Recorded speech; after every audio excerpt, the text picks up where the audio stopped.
Peregrinos de Cristo presenta la Sagrada Escritura, un viaje al corazón de la Biblia, con Carlos Martín y Sasa Puerta.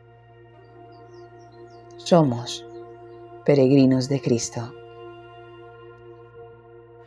En el nombre del Padre, del Hijo y del Espíritu Santo. Amén.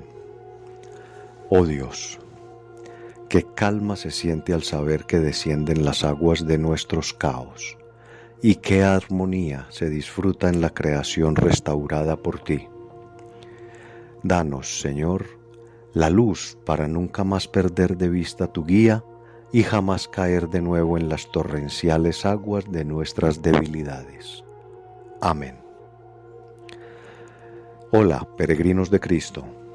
Sean todos, como siempre, bienvenidos a nuestro encuentro semanal con la Sagrada Escritura para continuar nuestro viaje al corazón de la Biblia en el Antiguo Testamento.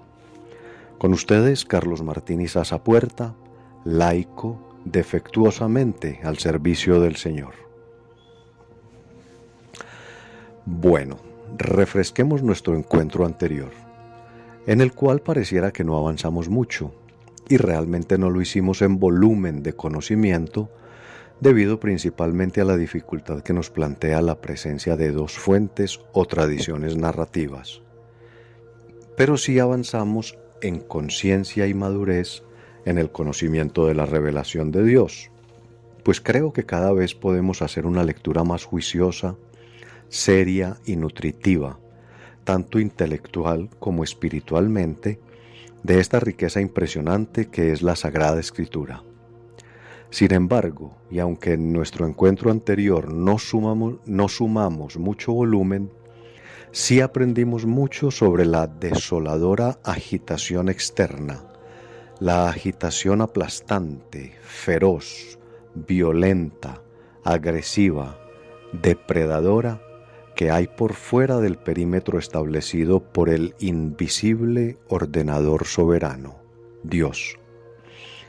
Por fuera de las formas, medidas, distribuciones, dimensiones, clasificaciones, características, especificaciones, no caprichosas sino sabiamente establecidas por Él.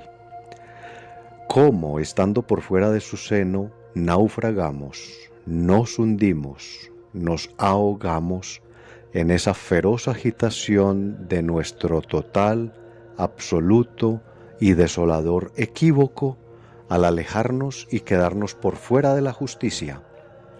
Porque recordemos que eso es lo que representa Noé, al hombre justo, y por fuera de la paz, entendida la paz como la suma de todos los bienes y para todos, naturalmente. Porque recordemos también que eso es lo que significa el nombre Noé, portador de paz.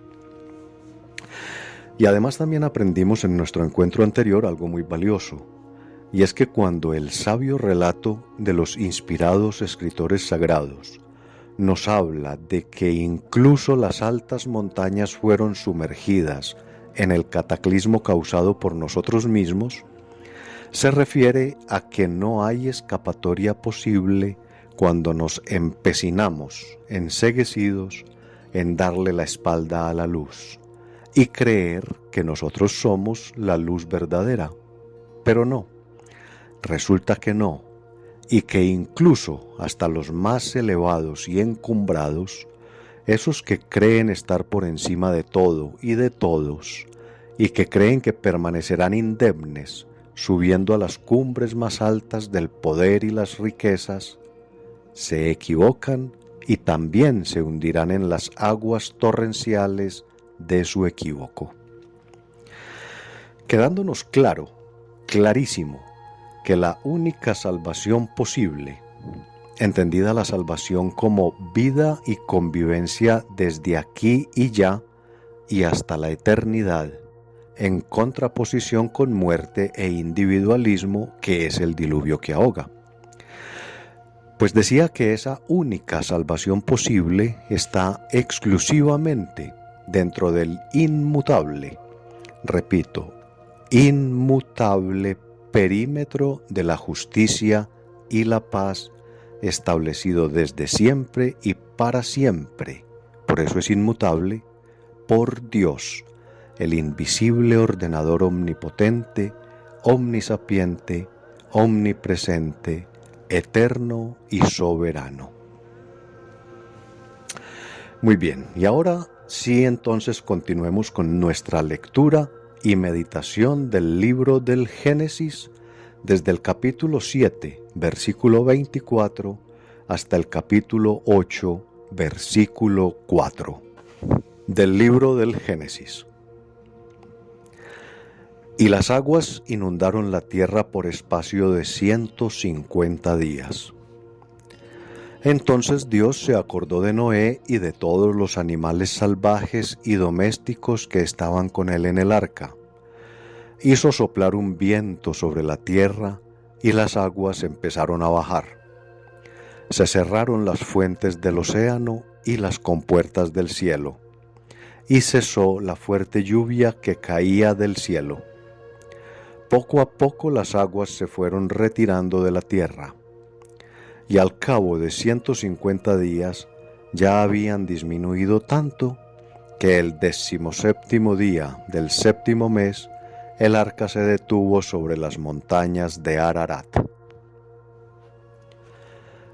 Palabra de Dios. Te alabamos, Señor. Bueno, ay.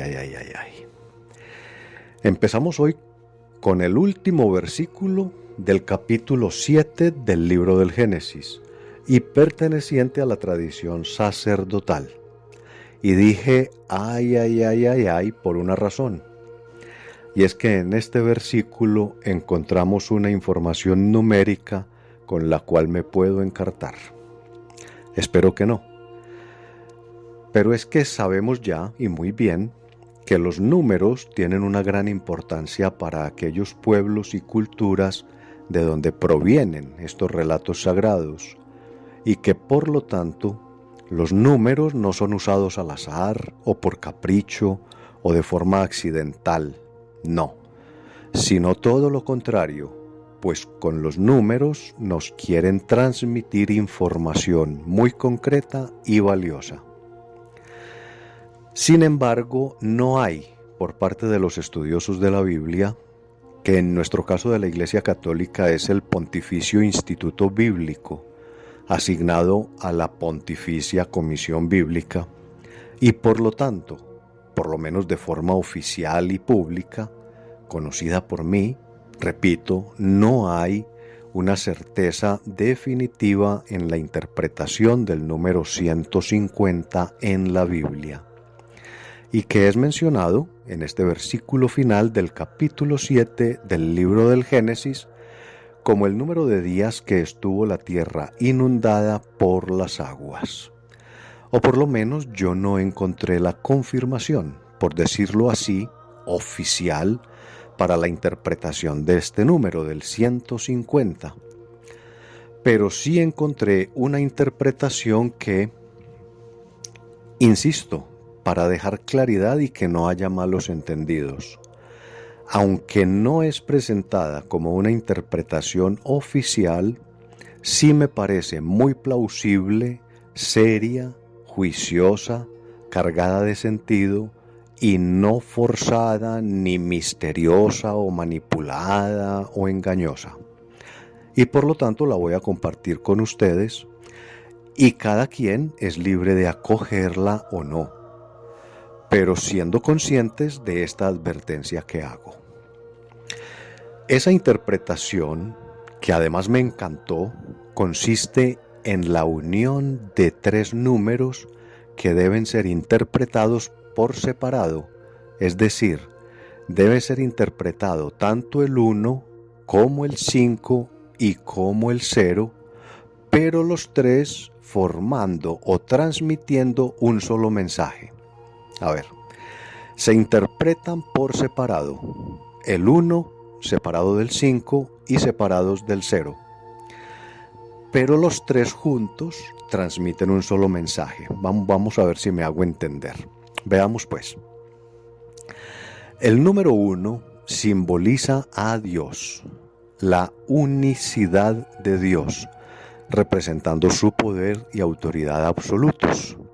Dios es considerado como único y verdadero, por lo que el número 1 se relaciona directamente con Él, con Dios. Por ejemplo, en la carta a los Efesios, capítulo 4, versículos del 4 al 6, nos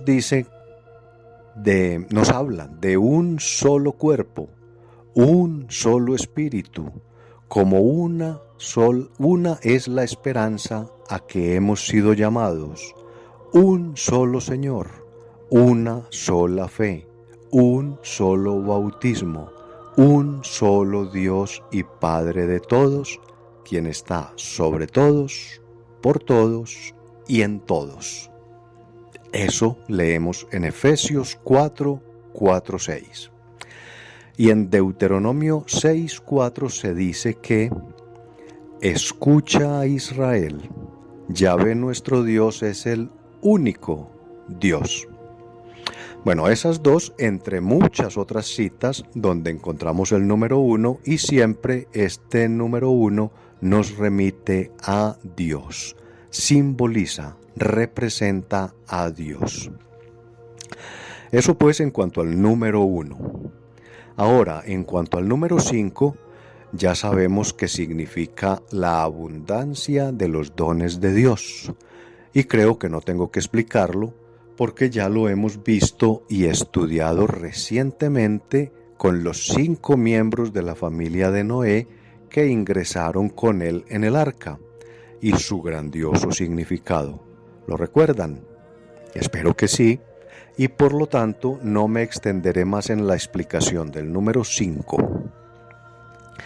Y finalmente, con el número 0 tenemos una pequeña dificultad, y es que el 0 no es mencionado explícitamente en la Biblia. Tácitamente sí, pero explícitamente no. Sin embargo, sí se sabe que el 0 representa el vacío, la nada, la ausencia, es lo que hay antes de la intervención de Dios, o sea, nada. Es lo que solo puede ser llenado por Dios y por lo tanto es la dependencia total de Dios. Es decir, que sin Dios solo somos vacío total, carencia absoluta de propósito, y que necesitamos de Dios para poder ser llenados de significado, de propósito, de dirección, y por tanto representa el punto de partida para nuestra recreación, renovación o renacimiento. Eso pues es lo que significa el número 0. Y por lo tanto, desde esta, en mi opinión, grandiosa interpretación, entonces con ese 150 los escritores sagrados nos estarían hablando del Dios único, por eso el 1, que volverá a darnos toda la abundancia de sus dones, por eso el 5, recreando todo de nuevo a partir de la nada, por eso el 0. Ahí tenemos pues esta interpretación que, como ya les dije más atrás, me gusta mucho y yo la acojo, pero que es libertad de cada una y cada uno de ustedes acogerla o rechazarla por la razón que ya expuse. Pero de todas maneras quise compartirla con ustedes porque definitivamente me parece fabulosa, fantástica, racional y llena de sentido y coherencia. Y ahí la dejo pues a criterio de ustedes. Y aquí entonces ya empezamos la lectura y meditación del capítulo 8 a partir de este momento, y cuyo versículo 1 y la mitad del 2 también son de la tradición sacerdotal, como el último versículo del capítulo 7 que acabamos de meditar. Y en ellos, en el versículo 1 y la mitad del 2 del capítulo 8, encontramos algo bien interesante. Pues nos dice el texto que Dios hizo soplar un viento sobre la tierra y las aguas empezaron a bajar. Y lo primero que encontramos es una curiosidad, y es que ese soplar sobre la tierra es figurado, entendiendo tierra por el planeta en general y no por el elemento tierra, puesto que en esas circunstancias que nos relata el texto no había tierra expuesta, ya que todo estaba inundado, sumergido bajo el agua, y por lo tanto ese soplo de Dios tuvo que ser sobre las aguas, sobre el agua. Y ahí surge un gran elemento comparativo y que nos conduce, nos remite de inmediato al primer relato de la creación.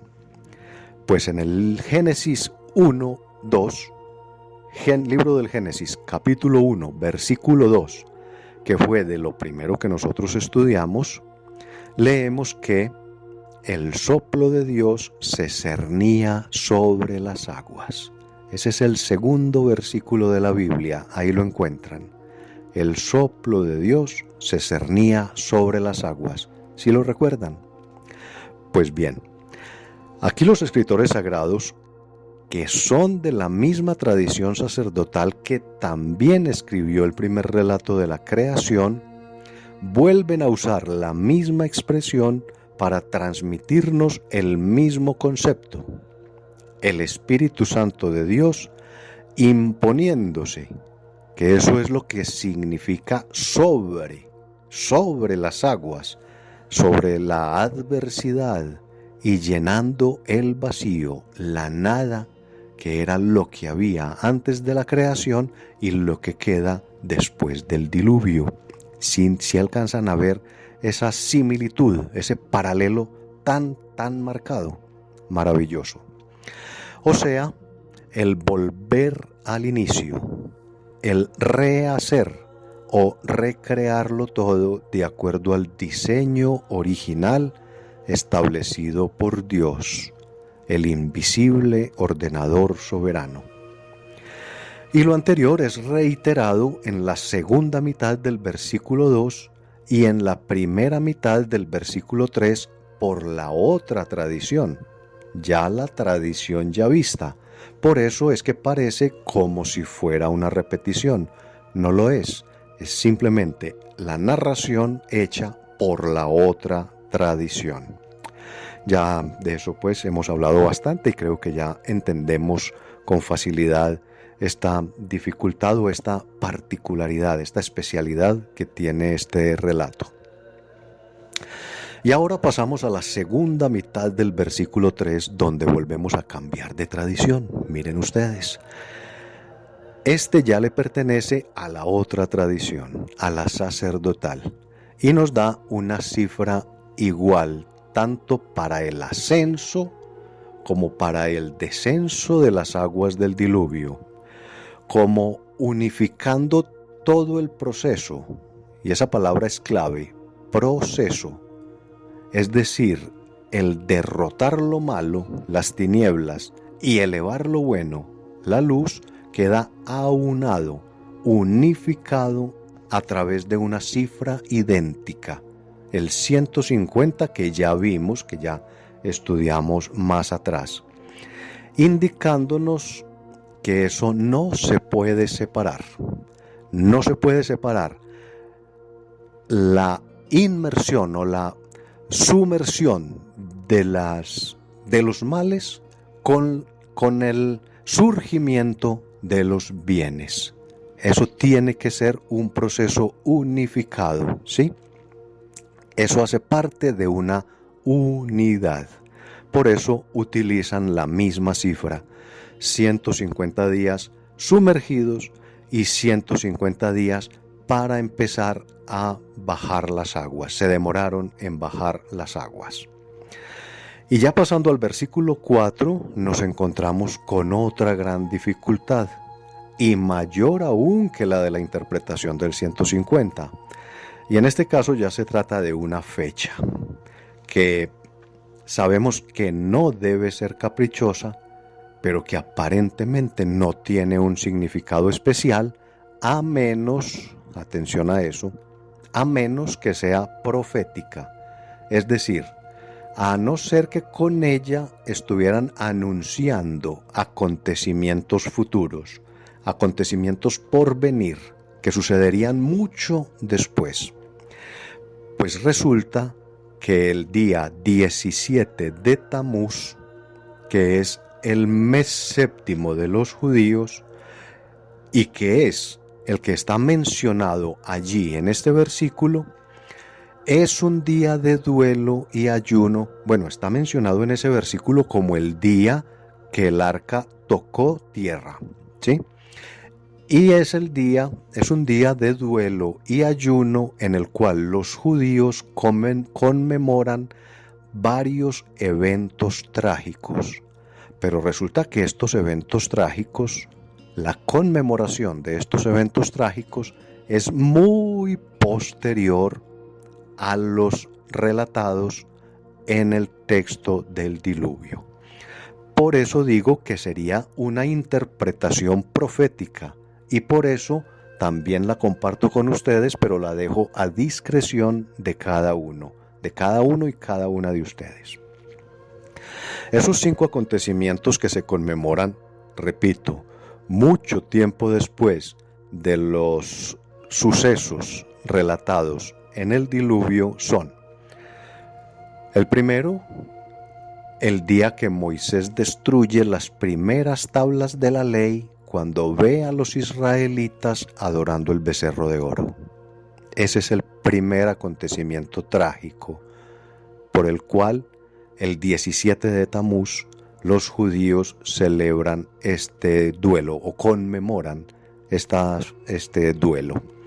El segundo acontecimiento es que durante el sitio de la ciudad de Jerusalén, los judíos se vieron forzados a dejar el sacrificio diario por falta de ganado.